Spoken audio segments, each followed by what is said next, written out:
European Commission President Ursula von der Leyen, who is seeking support for a second term as president, has endorsed a Greek and Polish proposal for a European air and missile defence system that would operate outside of NATO and provide a comprehensive air defence system to protect our common EU airspace against all incoming threats.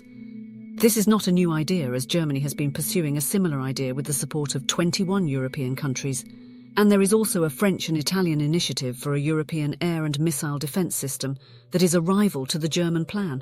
Josep Borrell, the top European diplomat, endorsed the Greek and Polish proposals. However, he acknowledged that the devil is in the details of the European air defence proposal, which is crucial, raising questions that go beyond missile defence.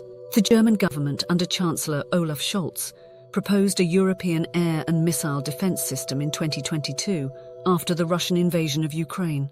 The European Sky Shield Initiative, ESSI, a German programme, aims to establish a layered defence system by utilising the German IRIS-T, American Patriot and American-Israeli Arrow 3 defence systems. The programme aimed to not only bridge the gap in air and missile defence in Europe, but also stimulate defence spending in the region, spearheaded by a country that had long neglected and underfunded its defences.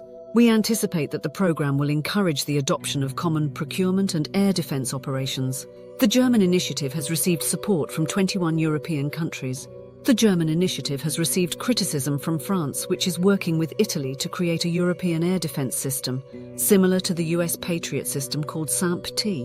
When identifying an air defence system for ESSI, the Germans considered the SAMP-T, but they chose the German, Israeli and American systems.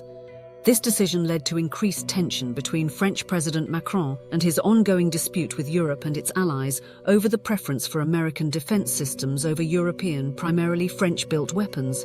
The SAMP-T is an advanced weapon system that is newer than the ESSI systems, so it has some capability improvements. The problem is that SAMP-T is not operational, whereas ESSI's components are all operational and have proven capability. NATO forces throughout Europe also use the Patriot, indicating that interoperability between NATO and ESSI is not a problem. The French's main criticism is that ESSI relies on defence industries outside of Europe, and this is an issue that President Macron is championing as he tries to reduce the United States' influence on European defence.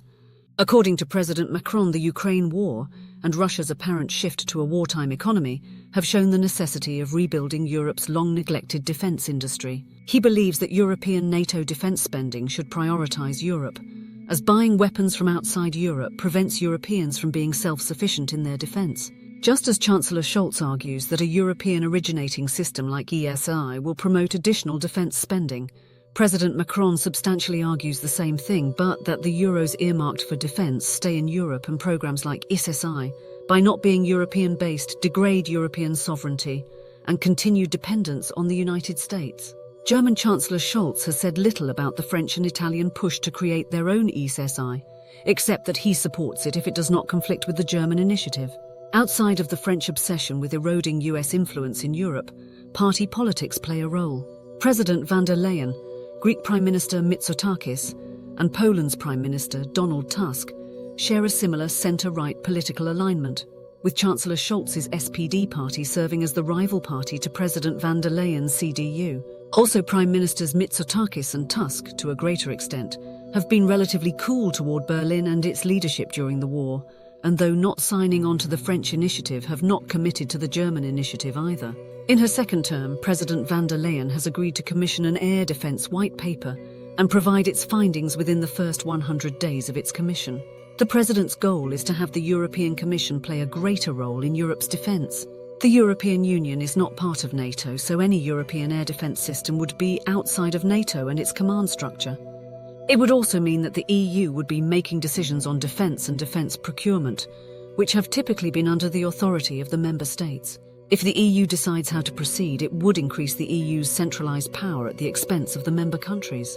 The assumption is that the European Union would need to fund this initiative, but there is a risk that this defence spending could hinder EU states' ability to fulfil their NATO 2% GDP obligation.